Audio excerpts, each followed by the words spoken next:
It turns out there's a huge difference in concurrency in smart contracts in Ethereum and Cardano, and it could be that your favorite DeFi project doesn't understand how to resolve this.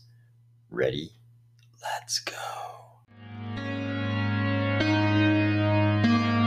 This is going to be one of those discussions where we talk about something pretty complicated, but we're going to boil it down into a bunch of small, easily digestible bits so that you'll be able to understand the one thing that you really need to understand here, and that's that there's this area of ambiguity about how DeFi projects are going to resolve this difference between Ethereum and Cardano. Okay, we first have to understand something really fundamental to the concept of smart contracts in Cardano. And I think Robert Kornacki he's from DC Spark. Robert Kornacki summed it up maybe better than anybody I've seen so far. So this fundamental thing is that a lot of us still think of smart contracts in the same context you would in Ethereum, where smart contracts are this thing at an address, and you send your coins to that place to interact with the smart contract. That is fundamentally not the case in Cardano. In Cardano, we have an eUTxO system. This is extended unspent transaction output. And these unspent transaction outputs, they aren't sent to a smart contract. The smart contract is attached to the eUTxO. Robert sums it up very concisely here. He says eUTxOs have smart contracts attached to them and not the other way around. And he even points out that even in the Cardano context, we often say that a eUTxO is being sent to a certain smart contract address. But this is not really the case at all. He says instead, the simplest way to think about it is that when a eUTxO is created, it has the option to have a smart contract attached to it.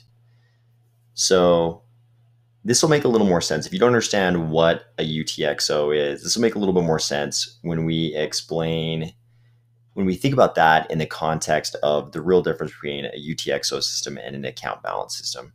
So in an account balance system like Ethereum, we've got something that feels a lot more like a debit card. You've got a debit card and you go up to the counter to make a transaction, and let's say we're buying a delicious and savory hamburger, the kind made out of animals, made out of cows, not those kind made out of soy and plants. This is a real thing. It's a real delicious and savory hamburger made out of the cow. We're going to buy one of those. You take your debit card and the cashier is going to deduct from your debit account exactly the price of that hamburger, exactly $5.40, exactly $9.40, $12.40, depending on how nice place we're at here. $15.40 if you're in a very expensive place. But they're going to deduct exactly that amount. They get exactly the $9.40, $5.40. You get the hamburger, and that's the transaction.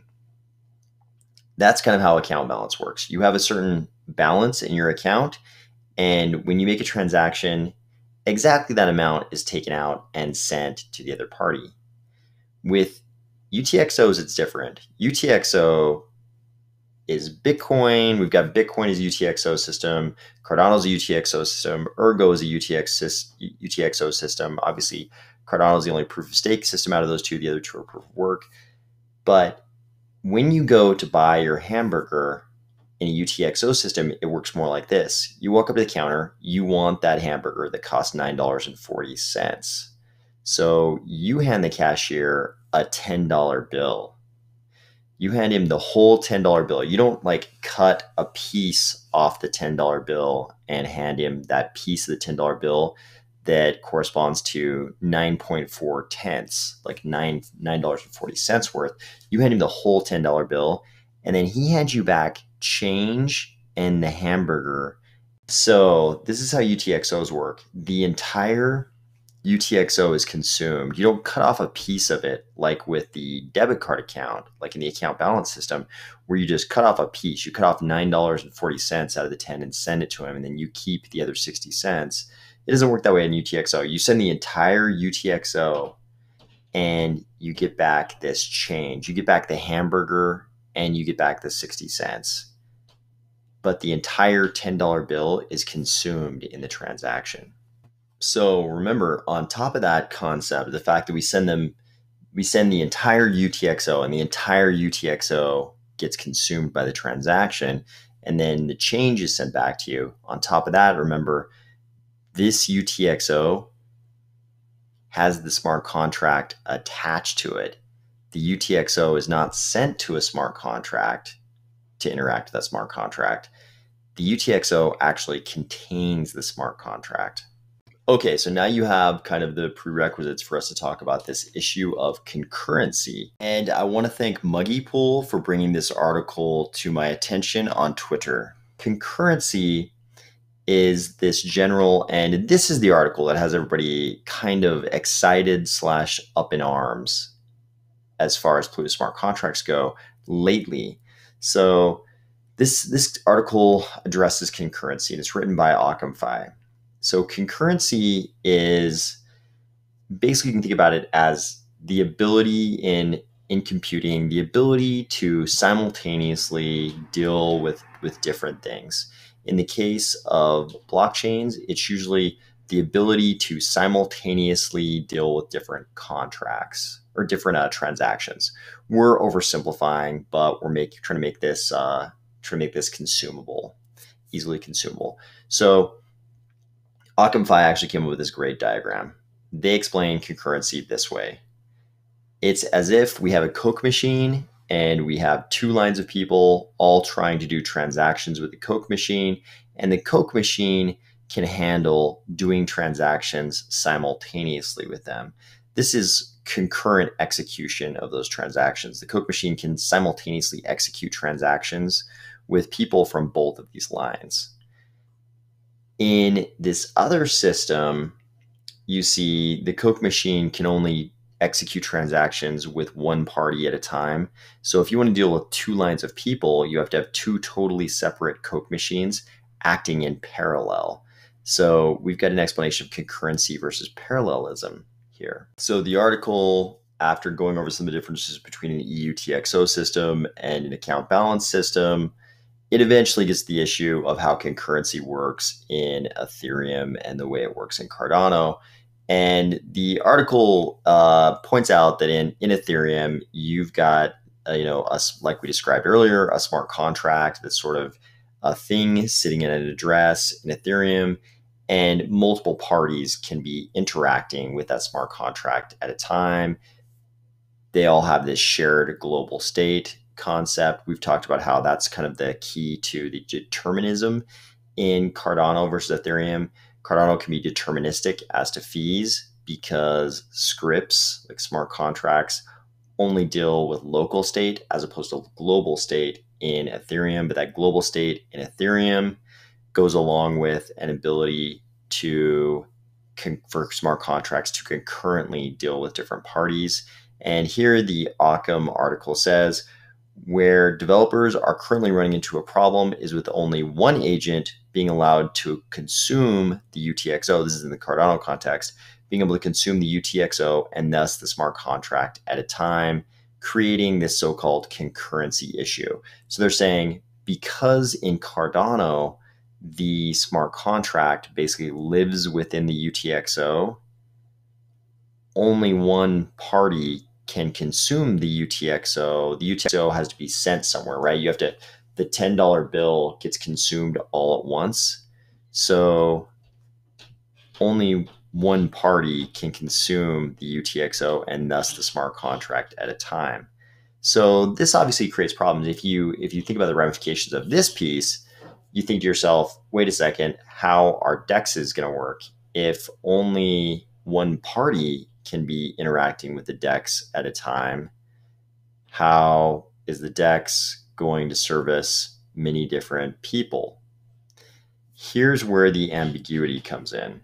Before we get to that, we should point out, and I believe even this article points out, it's not strictly true that smart contracts in Ethereum are able to execute the transactions totally concurrently. I mean, the smart contract is dealing with the transactions concurrently, but then the miners still play a role in sequencing those transactions when they put them into a block. And this is where we run into the problem with MEV, which is miner extractable value. We did a whole video on this channel about this. This is where the miner can sequence transactions kind of however they want. So if they see that you're executing a purchase of a certain asset, they could purchase the asset themselves right before and put their own transaction right before your transaction, drive the price up a little bit, then execute your transaction, which drives the price up even more, and then they execute a transaction where they get the appreciation between the price at the time they purchased, before you purchased, and the price after you purchased. So you end up paying more, and the miner gets to reap the benefit of that delta. They get the appreciation on their two transactions, and you had to pay more on your transaction. So miner extractable value, a bad thing, and it's why we can't strictly say that. I mean, the smart contracts in Ethereum might be dealing with transactions concurrently, but there's still serialization and sequencing in the actual block by the miners. So back to our area of ambiguity, when if Occam Phi is saying only one agent being allowed to consume the eUTxO, and thus the smart contract at a time, how do we have concurrency in Cardano? How do we get to concurrency? So here, Occam Phi is quoting Lars Brunius. You know, Lars Brunius is the instructor of the Plutus Pioneers program. He says, "You are right, this is an issue, but our scientists are already thinking of concurrent state machines that can address this." And down below here, he's also saying, of course, there are ways around. You need to parallelize in an auction contract. For example, you can have several eUTxOs instead of just one. So he's proposing a couple different things here. He's saying maybe you could have a concurrent state machine that creates concurrency in the eUTxO model. And down below, he's saying there are also ways around this. You can parallelize. Remember, we saw the example with two Coke machines, each dealing with the one line of customers each. He's saying something like this could be used in the eUTxO context. Cardano DeFi projects do not seem unconcerned by this. The Occam Phi article quotes this Sunday Swap paper, looks like written by Pi Lanningham with input from the rest of the Sunday Swap team. And towards the end, the paper says, because any given eUTxO can only be spent once as part of one transaction, it appears as if only one swap can happen per block.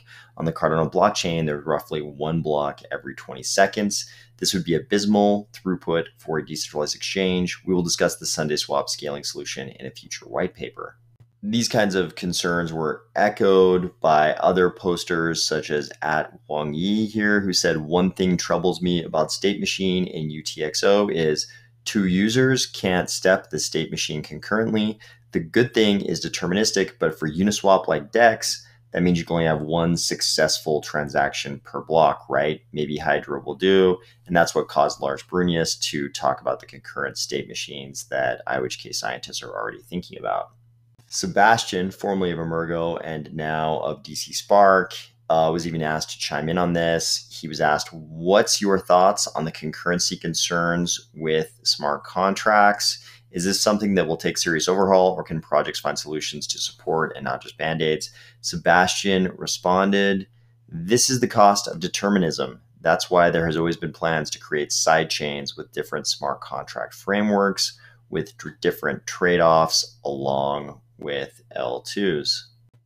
Other projects like MinSwap chimed in and said there's a myth that the eUTxO model only allows one UTXO to be consumed per block, but when we test it, we found no problem so far. And here we see a little bit of ambiguities being created by terminology. So some people seem to be talking about, they seem to be using very general terms and saying only one eUTxO can be consumed per block.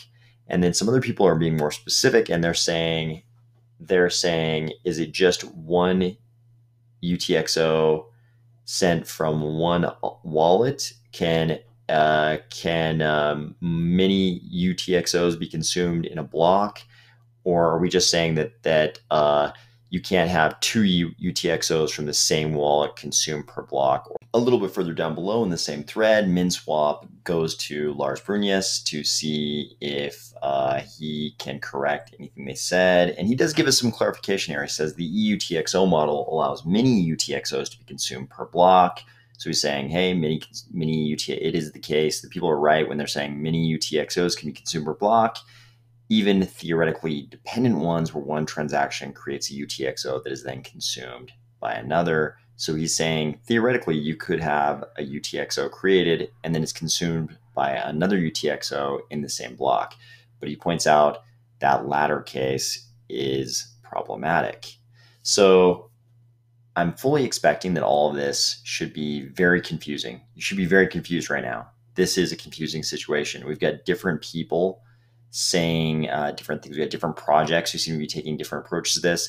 And you've got people who know the Cardano eUTxO system very, very well, like Lars and Sebastien. And they're also thinking about different things when it comes to the best way to resolve this, issue in an eUTxO system. So the thing we need to understand is that there's ambiguity here. It's unclear and confusing exactly how projects should approach resolving this. As long as you know this ambiguity exists, before you get involved with any project, what you should be asking yourself is, does this project have a strategy for dealing with this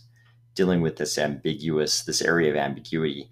Have they wrapped their minds completely around this? Do they understand that this difference between Ethereum and Cardano exists? And do they have a game plan for how to deal with concurrency? Because if a project is just thinking of directly porting some concept over from Ethereum, if they're saying to themselves, we're going to be the blank of Cardano, it may be that the way blank thing is going to work in Cardano is vastly different than the way it would work in Ethereum, because the two systems are so different.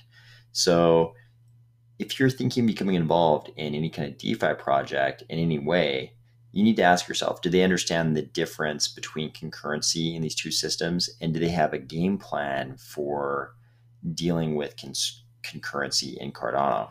Supporters of some other projects definitely seem to believe that their project knows exactly how to deal with this. Here is a thread over in the Ergo forums. Looks like it's the r/Ergonauts forum. And the same issue is brought up. Someone is quoting that Sunday swap language about a fatal flaw in eUTxO. And the response here, this first response, is that this is much to do about nothing and is in large part a big misunderstanding for most people. It means that each person wallet will be limited to one swap per block, not the entire system. Okay, he's drawing the line between the each person being able to do one transaction per block with the eUTxO containing that script, versus other people being able to do it within the block. He's saying other people could do it in that block. It's just that each person could only do it one time. He does say something really interesting here, though. He says all of this means is that flash loans will not be possible in Cardano. Flash loans are uncollateralized loans that are repaid in the same transaction. Some think they are a bug, others a feature. Either way, Cardano and Ergo dexes aren't going to have scaling problems because of eUTxO. They actually scale far better because of eUTxO. They just won't be able to do flash loans. He says this came direct from an experienced Ergo eUTxO developer. These dexes will absolutely be able to do more than one swap per block. They just won't be able to execute flash loans. So if you don't know, a flash loan is a loan where the loan is made, you do whatever you're going to do with the loan. Usually it's like arbitrage between different liquidity pools.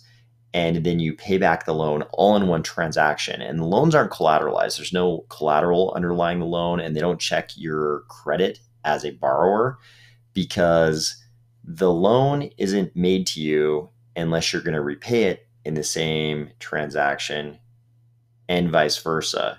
You wouldn't repay it if it wasn't made to you. So because everything's happening, everything's either going to happen, it's either going to be made, you're going to use it, and you're going to repay it all in one transaction, or none of those things happen. So there's no need for collateral or credit. And this poster here is pointing out, hey, he's kind of like implying, hey,